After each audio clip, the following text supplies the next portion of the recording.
Yan, isang magandang araw sa lahat yung mga idol. Welcome back dito sa ating channel, Aljan TV. Kung bago pa lang kayo dito sa ating channel, don't forget to subscribe. Pakihit na rin notification bell para ma-update kayo lagi sa mga videos na ating pinopost. Kagaya po nito for today's vlog mga idol. Magpa-appointment lang ako sa biometric. By the way, sa mga hindi pa po nakapag-biometric, pwede nyo pong or pwede po kayo magpa-biometric. Ano ang mga requirements na kailangan? Make sure lang na meron kayong visa.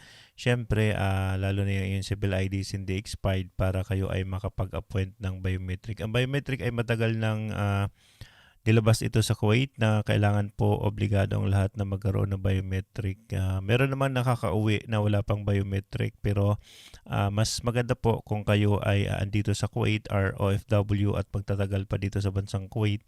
Maganda po kung kukuha na kayo ng biometric kasi isa ito sa mga kailangan din pag kayo ay pabalik na ng Kuwait para yung pila nyo sa airports during your arrival sa airport ng Kuwait is mas mabilis na po siya.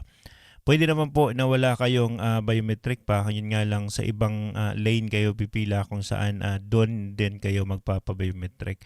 Pero kung may time naman kayo, maganda po kung magpa-biometric na lang kayo through this website at saka through appointment. So for today's vlog, magpapa-biometric kami or ako. So ipapakita na rin sa inyo yung guide kung paano ba makapag-appoint doon sa biometric system na pinapatupad dito sa bansang Kuwait.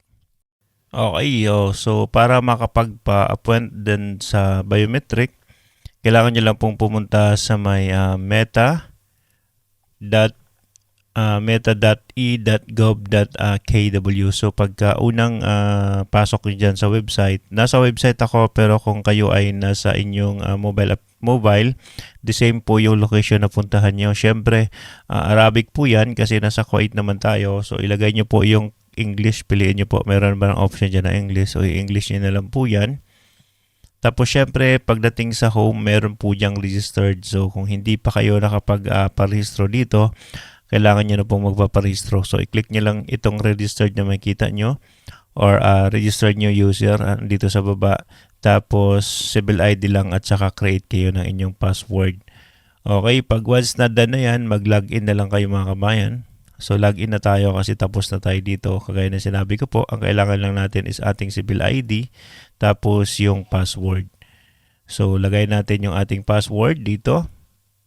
So usually ang inyong username is inyong civil ID and then yung password siyempre kailangan nyo mag-create. So lagay lang natin ang ating password. Remember, lagay natin tapos mag-login na tayo. Okay, kung nasa mobile kayo, the same ang inyong gagawin. So dito makikita natin may mga appointment search at saka merong my appointment. Ang gagawin natin, punta tayo doon sa appointment search. Okay, tapos dito maraming tenant yung Meta. Lahat po ng government sa Kuwait is andito. Pero ang puntahan natin is dito tayo pupunta sa hanapin nyo po yung pinakababa, may makita po kayo diyang Ministry of Interior. So ayan yung may merong Kuwait Police na logo. Okay, yung katabi ko yung may Kuwait Police na logo. So yan po yung i-click natin. Click nyo yung service categories. Tapos sa service categories, up nyo lang po ng konti. Hanapin nyo po yung General Department of Personal Identification. So ayan.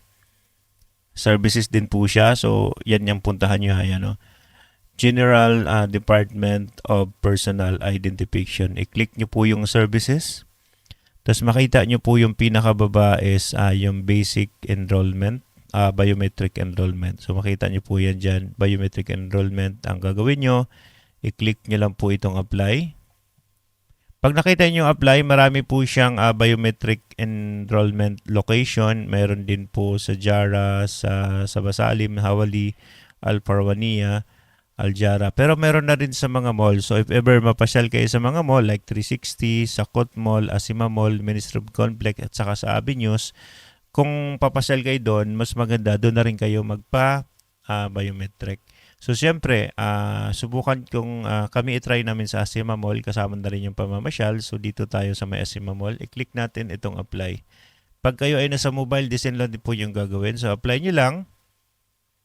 Makita nyo yung makita nyo yung mga date, starting siya today onwards. So, 17, 18, 19, 20, 21, 22. So, siliin nyo po. Ibig sabihin nito, kasi every designated hour, 15 lang po yung allowed. So, dito, fully book na po yan. Makita nyo, 15 book out of 15. So, 10 a.m. siya nag-i-start hanggang 9 p.m. po siya. So, 9:30 yung pinakalas. So, check nyo yung date na gusto nyo. Ito, fully book na rin. Yung Thursday 19, fully book na rin. Yung 21, fully book na rin. Sa 22 tayo. So, out of this 22, 10 o'clock hanggang marami. So, kita nyo, 10, Sunday to. So, walang pasok po dito sa school. So, ayan, 10 a.m. to 11 a.m. Dito marami na nakabook sa 3 p.m. So, dito tayo banda para medyo mahaba-haba ring oras natin. So, i-book natin tong time na to kasi 1 book out of 15. So, marami pa siyang available time. So, i-click nyo lang to. Are you sure? Click nyo lang yung yes. Your appointment has been booked. Okay, so meron akong nakabook tapos meron akong appointment number. Ayan, appointment number, civil ID number, tapos yung information kung saan, tapos yung appointment status. Pero okay na yan, nakabook na tayo dyan. Tapos meron tayong QR code dito mga idol. So, okay na ang aking booking. Now, i-book ko ang tatlo kasi kami. So, i-book ko rin yung aking kasama para sabay-sabay na kaming pumunta dito sa booking appointment for biometric. So, yun lang po mga idol. So, pag nag-book kayo ulit, try nyo na lang pong mag-login into another user number or your civil ID number. So, yun lang po kadali dito mga idol sa pag-book na inyong biometric dito sa bansang Kuwait.